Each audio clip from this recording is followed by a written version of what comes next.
After saying Assalamu alaikum and good evening to all of you, and of course, best wishes to our newlywed, Nashreen and Eriko, let me just bank on the message of Professor Takahashi on mutual support by citing a passage from the Quran when God said, بعد أعوذ بالله من الشيطان الرجيم بسم الله الرحمن الرحيم ومن آياته أن خلق لكم من أنفسكم أزواجا.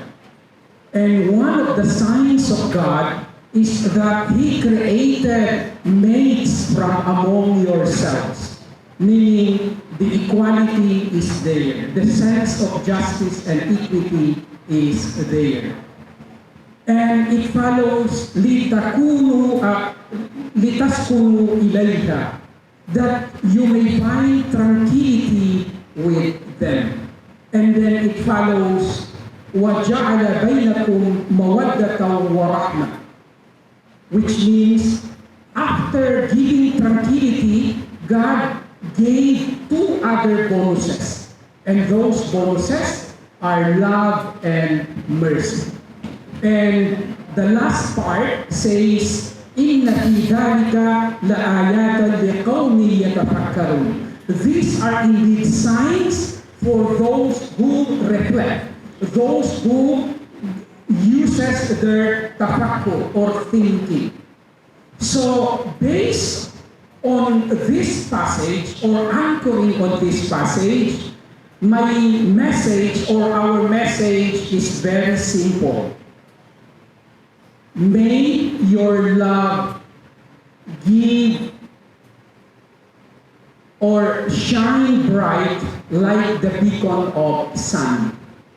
Sun, as we can recall, is something that is common in both the Japanese and the Filipino culture. Look at the flag of both Japan and Philippines. The center is the sun.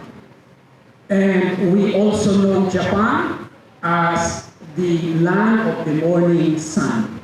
And we also say Lupang Hiliran, and then we have the Perlas ng Silanganan. So here, the sun that we are referring to is as an acronym for SUNN. S stands for strength, U for unity, and N for nurture. Strength symbolizes the fortitude that you need in order to navigate the storm, to navigate and to weather the storms of life together.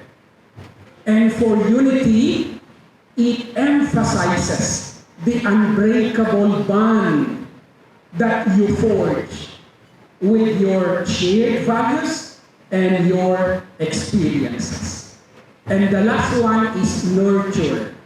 Nurture represents the care, the support, and the cultivation. You need to cultivate the love, the relationship that you have along the way. Take note, Nashreen and Eriko, marriage is always a work in progress.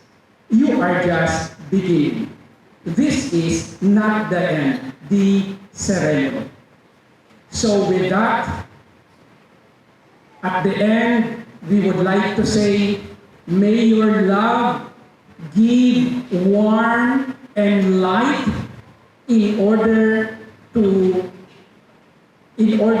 give guidance to your path, and more importantly, to illuminate the path of others, including your would-be children, and of course the people around you, so that they would have compassion, they would have the support as well as the love, and most importantly, the everlasting joy. So once again, let us congratulate and give our best wishes to our newlywed Nashreen and Erico. So with that, thank you so much. Wassalamu alaikum wa rahmatullahi wa barakatuh.